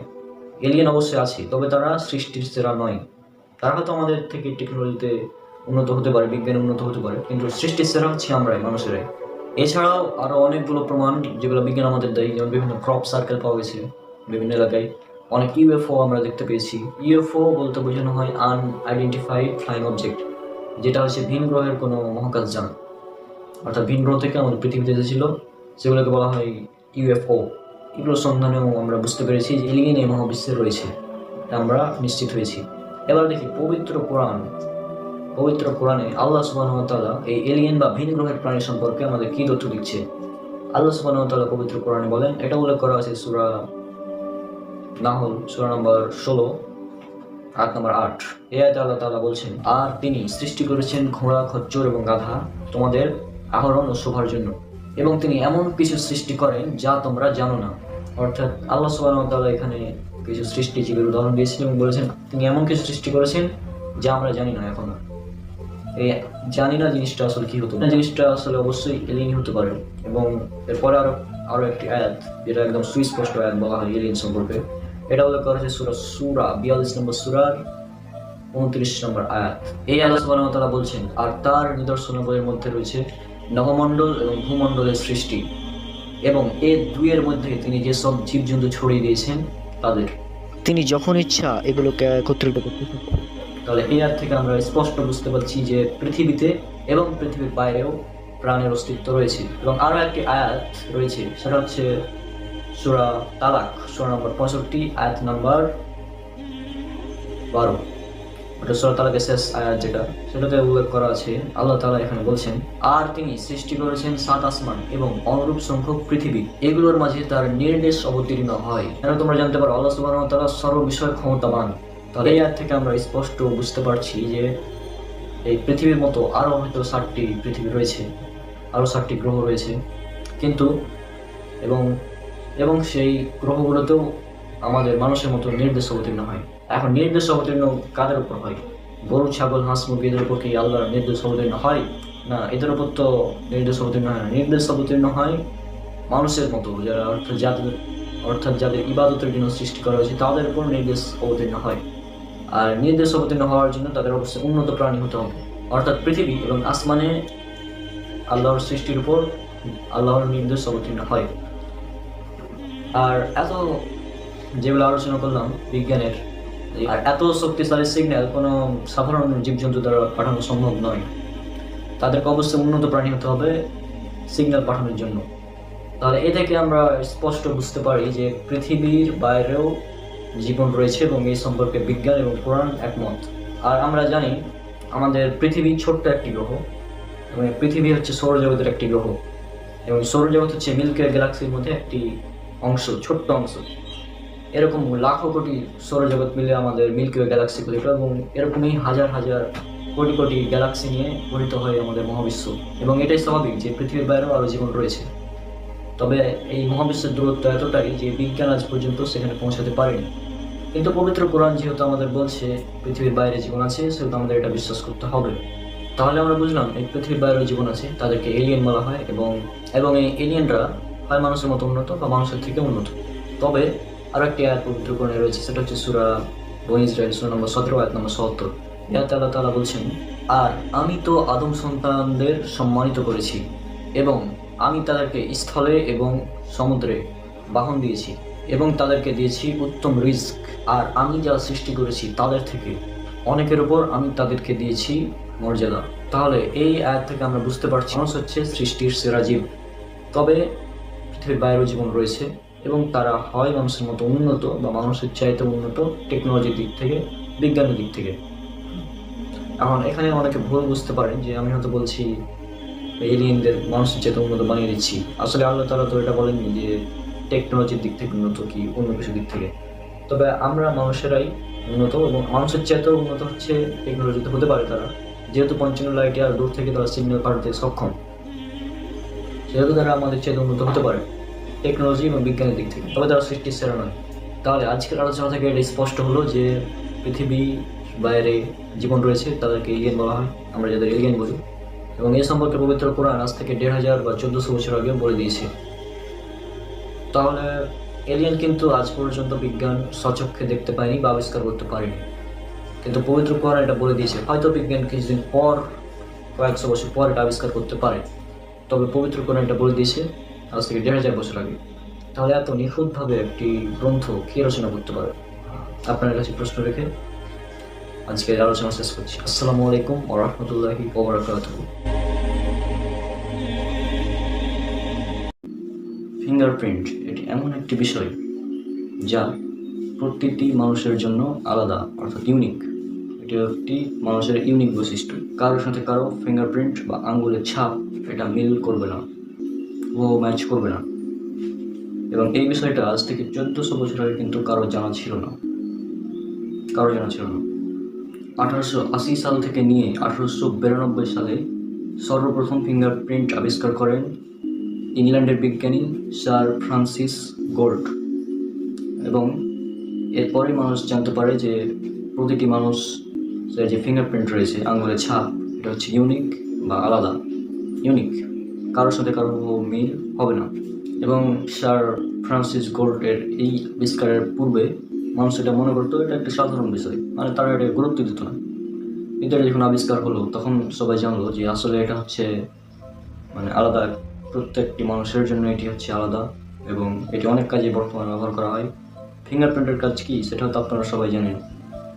মানুষকে আলাদা আলাদাভাবে শনাক্তকরণে ফিঙ্গারপ্রিন্ট ব্যবহার করা হয়। এবং ফিঙ্গারপ্রিন্টের এই বিষয়টির প্রতি আল্লাহ সুবহানাহু ওয়া তাআলা আজ থেকে প্রায় 1400 বছর আগে ইঙ্গিত দিয়ে দিয়েছেন পবিত্র কোরআনে। একটি অ্যামেজিং বিষয়। তো আজকে পবিত্র কোরআনে দেখি কোন জায়গায় এটা বলা আছে, এই ফিঙ্গারপ্রিন্ট সম্পর্কে তথ্য কোন জায়গায় দেওয়া হয়েছে সেটা আমরা দেখি। আল্লাহ সুবহানাহু ওয়া তাআলা পবিত্র কোরআনের সূরা কিয়ামা অর্থাৎ 75 নম্বর সূরার 3 এবং 4 নম্বর আয়াতে বলছেন, মানুষ কি মনে করে যে আমি তার অস্থিসমূহ একত্র করব না? হ্যাঁ, অবশ্যই আমি তার আঙ্গুলের অগ্রভাগ সমূহ পুনর্বিন্যস্ত করতে সক্ষম। লক্ষ্য করুন আমার 4 নম্বর আয়াতটি, যে অবশ্যই আমি তার আঙ্গুলের অগ্রভাগ পুনর্বিন্যস্ত করতে সক্ষম। আল্লাহ সুবহানাহু ওয়া তাআলা এখানে ফিঙ্গারপ্রিন্টকে নির্দেশ করছেন, যে আঙ্গুলের অগ্রভাগ অর্থাৎ আমাদের ফিঙ্গারপ্রিন্টে যেখানে থাকে সেই কথাটাই বলছেন। যে বিচার দিবসে যখন মানুষকে আবার আল্লাহ সুবহানাহু ওয়া তাআলা কবর থেকে উঠিয়ে নিয়ে আসবেন মাটির নিচ থেকে, তখন আল্লাহ মানুষকে উদ্দেশ্য করে বলছেন যে মানুষ কি মনে করে যে আমি তার অস্থিসমূহ একত্র করব না, কিন্তু আমি তো তার আঙ্গুলের অগ্রভাগ সমূহ পুনর্বিন্যস্ত করতে সক্ষম। অর্থাৎ আল্লাহ সুবহানাহু ওয়া তাআলা বলছেন যে আমি তো তোমাদের ইউনিক বৈশিষ্ট্য একত্র করে দিতে পারবো। অর্থাৎ তোমাদের যে একটা ইউনিক আইডি আছে ফিঙ্গারপ্রিন্ট, সেটাও আমি একত্রিত করতে সক্ষম। এটা হচ্ছে একটা ইউনিক বৈশিষ্ট্য, কারোর সাথে কারো ম্যাচ করে না। এবং বিচার দিবসে একজন মানুষ সে তার হুবহু সেই দেহে ফিরে পাবে, এমনকি তার আঙ্গুলের ছাপ পর্যন্ত ফিরে পাবে। সুতরাং আল্লাহ সুবহানাহু ওয়া তাআলা বলছেন যে আল্লাহ তাআলা তিনি মানুষের আঙ্গুলের অগ্রভাগ পুনর্বিন্যস্ত করতে সক্ষম, অর্থাৎ প্রতিটি মানুষ তার ফিঙ্গারপ্রিন্টও সেদিন ফিরে পাবে কিয়ামতের দিন। তাহলে এই বিষয়টি পবিত্র কোরআনে ফিঙ্গারপ্রিন্টের মতো একটি গুরুত্বপূর্ণ বৈজ্ঞানিক বিষয়ে প্রতি কে ইঙ্গিত দিতে পারে আজ থেকে 1400 বছর আগে? নিশ্চয়ই আল্লাহ সুবহানাহু ওয়া তাআলা ছাড়া এটা কারোর পক্ষে বলা সম্ভব নয়, অসম্ভব। আল্লাহ সুবহানাহু ওয়া তাআলা ছাড়া এটা কেউ বলতে পারে না। পবিত্র কোরআনে এমনই আরও অনেক বৈজ্ঞানিক বিষয় রয়েছে, ইনশাল্লাহ ভবিষ্যতে আমি সেগুলো নিয়ে উপস্থিত হব। পেইন রিসেপ্টর এই জিনিসটা আসলে কি, প্রথমে আমরা আগে জেনে নিই এটা। পেইন রিসেপ্টর হচ্ছে একগুচ্ছ স্নায়ুকোষ যা আমাদের ব্যথা অনুভব করতে সাহায্য করে। ব্যথা অনুভব করতে যে কোষ আমাদের সাহায্য করে সেটা হচ্ছে পেইন রিসেপ্টর। আগেকার বিজ্ঞানীরা ভাবতো যে জীবদেহের সমস্ত ব্যথা অনুভব করে মস্তিষ্কের মাধ্যমে, কিন্তু সম্প্রতি বিজ্ঞান যেটা আবিষ্কার করেছে সেটা হচ্ছে মস্তিষ্ক নয়, বরং ত্বকের মাধ্যমেও জীব ব্যথা অনুভব করে। ত্বকের মাধ্যমেও জীব ব্যথা অনুভব করে, কারণ প্রাণীদেহের ত্বকের মধ্যে রয়েছে ব্যথা সংবেদনশীল এক বিশেষ উপাদান যার নাম হচ্ছে পেইন রিসেপ্টর বা ব্যথা গ্রাহক। কোনো কারণে যদি কোনো ব্যক্তির এই পেইন রিসেপ্টর নষ্ট হয়ে যায় তাহলে সে আর ব্যথা অনুভব করবে না। উদাহরণস্বরূপ, আপনি আগুনে পোড়া ব্যক্তি যখন হাসপাতালে যায় তখন সেখানে দেখবেন যে ডাক্তার তার ক্ষত স্থানে খোঁচা মেরে আঘাত করে, কারণ এটা টেস্ট করতে চাই যে তার পেইন রিসেপ্টর ঠিক আছে কিনা। যদি সে ব্যথা অনুভব করে তাহলে পেইন রিসেপ্টর ঠিক আছে, আর যদি ব্যথা অনুভব না করে তাহলে তার পেইন রিসেপ্টর ঠিক নেই। তাহলে বোঝা গেল বিজ্ঞান সম্প্রতি বলছে পেইন রিসেপ্টর অর্থাৎ ত্বকের মাধ্যমে আমরা ব্যথা অনুভব করি। এবার দেখি পবিত্র কোরআন আমাদের পেইন রিসেপ্টর সম্পর্কে কি তথ্য দিচ্ছে। আমি এবার চলে যাব পবিত্র কোরআনের সূরা নিসা, সূরা নম্বর 4 আয়াত নম্বর 56। এই আয়াতে আল্লাহ সুবহানাহু ওয়া তাআলা বলছেন, নিশ্চয়ই যারা আমার আয়াত সমূহকে অস্বীকার করেছে অচিরেই আমি তাদেরকে প্রবেশ করাবো আগুনে। যখনই তাদের চামড়াগুলো পুড়ে যাবে তখনই আমি তাদেরকে পাল্টে দেব অন্য চামড়া দিয়ে, যাতে তারা আস্বাদন করে আযাব। নিশ্চয় আল্লাহ পরাক্রমশালী প্রজ্ঞাময়। লক্ষ্য করুন, এই আয়াতে আল্লাহ সুবহানাহু ওয়া তাআলা বলছেন যখনই চামড়াগুলো পুড়ে যাবে তখনই আমি তা পাল্টে দেব নতুন চামড়া দিয়ে। তাহলে এই আয়াত দ্বারা আল্লাহ সুবহানাহু ওয়া তাআলা বোঝাতে চাচ্ছেন যে চামড়া পাল্টে দিবেন। তার মানে কি, চামড়া পুড়ে গেলে ব্যথা অনুভব সে করবে না। চামড়া পুড়ে গেলে কিন্তু ব্যথা অনুভব করে না। আপনি লক্ষ্য করবেন, যখন কোনো পোড়া রোগীকে আপনি দেখবেন ডাক্তার খোঁচা মারে এবং যদি ব্যথা না করে, পুড়ে যাওয়ার কারণে পেইন রিসেপ্টর নষ্ট হয়ে যায়, সেই কারণে ব্যথা অনুভব করে না। তো আল্লাহ সুবহানাহু ওয়া তাআলা এটাই বলছেন যে যখন চামড়া পুড়ে যাবে, অর্থাৎ চামড়া যখন পুড়ে যাবে জাহান্নামের আগুনে, তখন সে আর ব্যথা অনুভব করবে না। সে যেন আযাব বা শাস্তি অনুভব করতে পারে, এই জন্য আল্লাহ সুবহানাহু ওয়া তাআলা আবার চামড়া পাল্টিয়ে দিবেন। তার মানে আল্লাহ সুবহানাহু ওয়া তাআলা এখানে বোঝাতে চাচ্ছেন যে চামড়ার মাধ্যমেই মানুষ ব্যথা অনুভব করে। কত সুন্দরভাবে আল্লাহ সুবহানাহু ওয়া তাআলা আমাদের বিষয়টি বুঝিয়ে দিয়েছেন, চামড়ার মাধ্যমে ব্যথা অনুভব করে। আজ থেকে 10,000 বছর আগে কারো পক্ষে কি এই কথা বলা সম্ভব যে মানুষ চামড়ার মাধ্যমে ব্যথা অনুভব করে? বিজ্ঞান তো বলছিল, মানুষ আগে বলছিল যে মস্তিষ্কে ব্যথা যখন অনুভূত হয় তখন মানুষ ব্যথা অনুভব করে, কিন্তু না, বর্তমান আধুনিক বিজ্ঞান আমাদের বলছে চামড়ার মাধ্যমে, পেইন রিসেপ্টরের মাধ্যমে ব্যথা অনুভব করে। আর এই বিষয়টি পবিত্র কোরআনে খুবই সুন্দরভাবে আল্লাহ সুবহানাহু ওয়া তাআলা উপস্থাপন করে দিয়েছেন। তো আজকের ভিডিও এই পর্যন্তই। যদি ভিডিওটি ভালো লেগে থাকে একটা লাইক দিবেন এবং বন্ধুদের সাথে শেয়ার করবেন, আর চ্যানেলটি সাবস্ক্রাইব করে আমার সাথেই থাকবেন। ইনশাল্লাহ এরকমই আরও নতুন নতুন ভিডিও, কোরআনে, আধুনিক বিজ্ঞান, আরও বিভিন্ন বিষয়ে ভিডিও আসতে ইনশাআল্লাহ। আল্লাহ সবাইকে শান্তিতে রাখুন। আসসালামু আলাইকুম ওয়া রাহমাতুল্লাহি ওয়া বারাকাতুহু।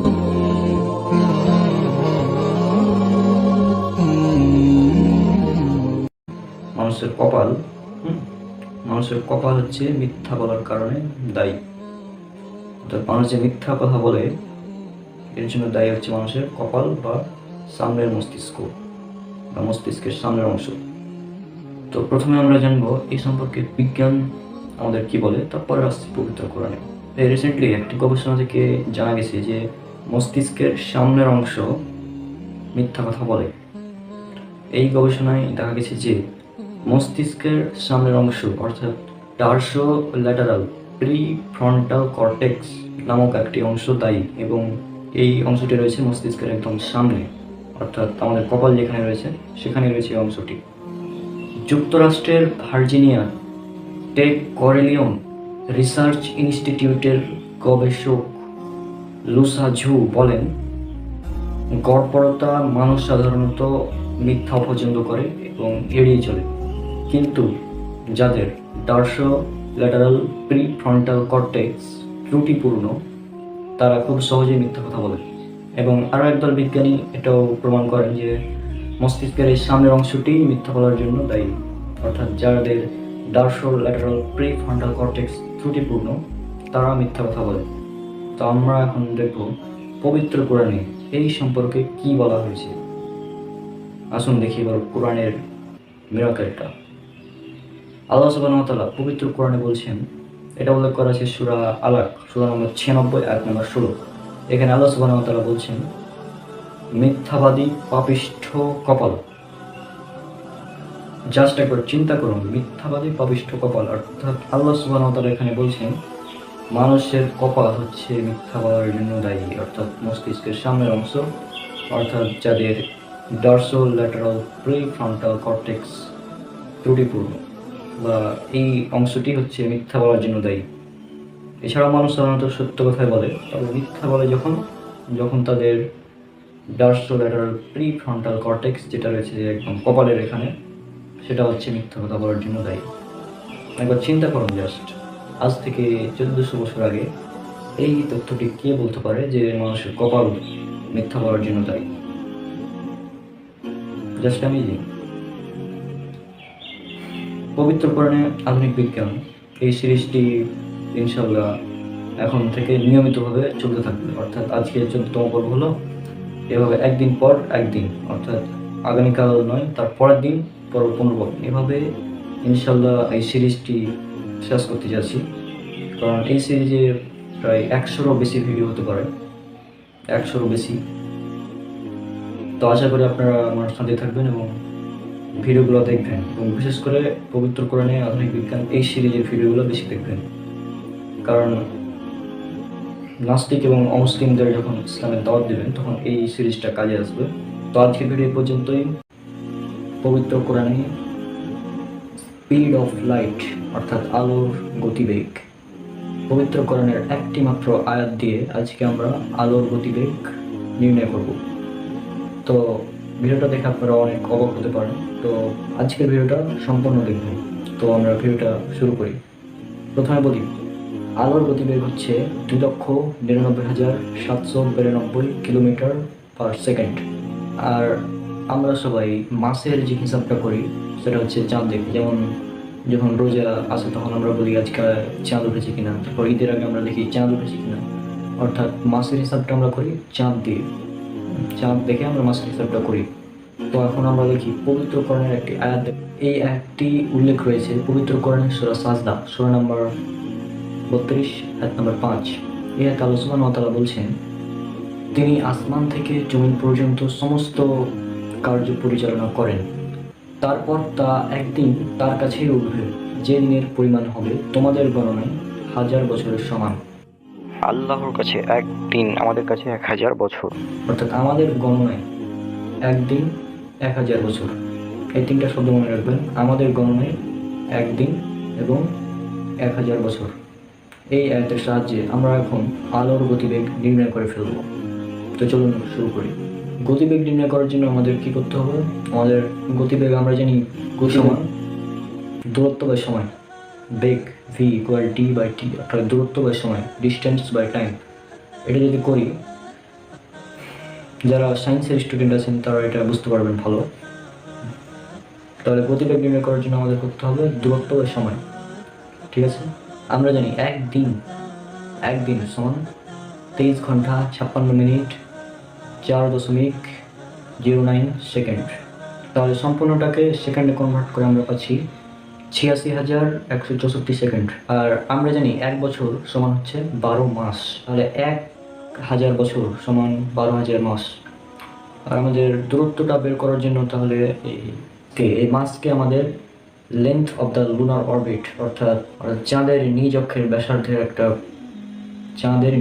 ব্যাসার্ধ দ্বারা গুণ করে দিতে হবে, length of the lunar orbit যেটাকে বলা হয়। তো এটা বের করার জন্য আমাদের কী করতে হবে?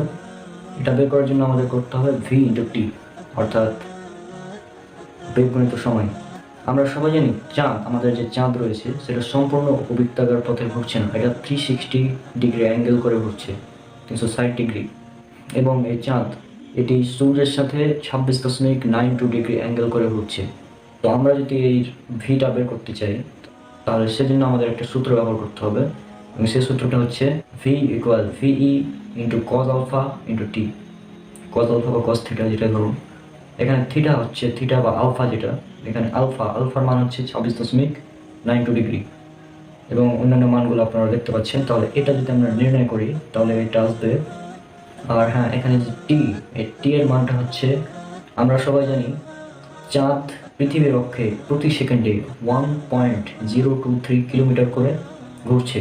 আর এটাকে যদি আমরা ঘন্টায় কনভার্ট করি এবং সেই ঘন্টাটা চাঁদের যে 1 মাস হয় সেটার সাথে যদি কনভার্ট করি তাহলে সেটা পাবো আমরা, যেটা আপনারা স্ক্রিনে দেখতে পাচ্ছেন সেটা আমরা পাবো।